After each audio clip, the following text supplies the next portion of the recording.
Senate निवडणुकांसंदर्भातली, कारण काल निवडणुकांचा निकाल लागला आणि ठाकरेंच्या युवा सेनेनं दणदणीत विजय मिळवलेला आहे। युवा सेनेचे 10 पैकी 10 उमेदवार हे विजयी झाले, तर भाजप प्रणीत अखिल भारतीय विद्यार्थी परिषदेचा धुव्वा उडाला। आदित्य ठाकरेंनी एक पोस्ट करत मतदारांचे आभार देखील मानलेले।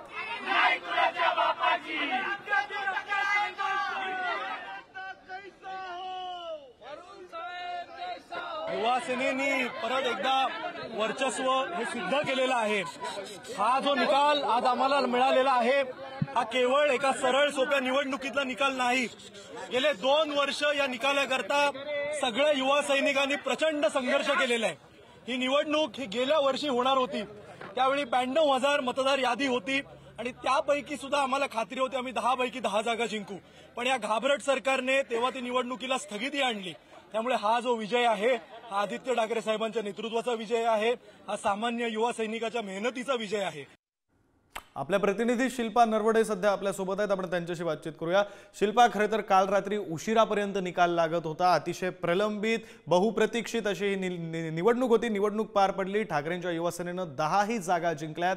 आत्ताचं नेमकं ठाकरेंच्या युवा सेनेमधलं वातावरण काय, निकालावेळी नेमकं काय घडलं होतं?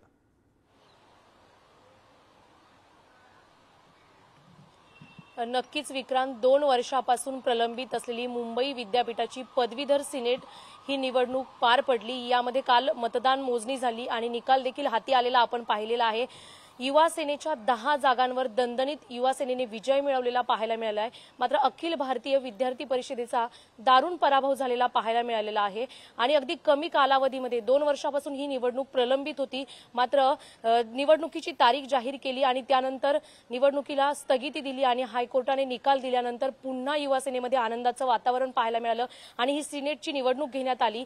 निकाल देखील जाहीर करण्यात आला आणि काल युवा सेनेचा विजय झाला दणदणीत। हा आदित्य ठाकरेंनी असं देखील म्हटलं आहे की हा विजय आमच्या विद्यार्थ्यांचा आहे, युवा सेनेचा आहे।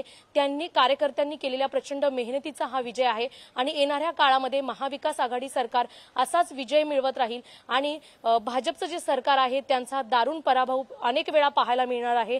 ज्या निवडणुका प्रलंबित होत्या किंवा ज्या निवडणुका रद्द करण्यात येत आहे, सरकारला भीती आहे की आमचा विजय होणार नाही आणि ह्या युवा सेनेने हे दाखवून दिलेलं आहे, असं देखील आदित्य ठाकरे यांनी म्हटलेलं आहे।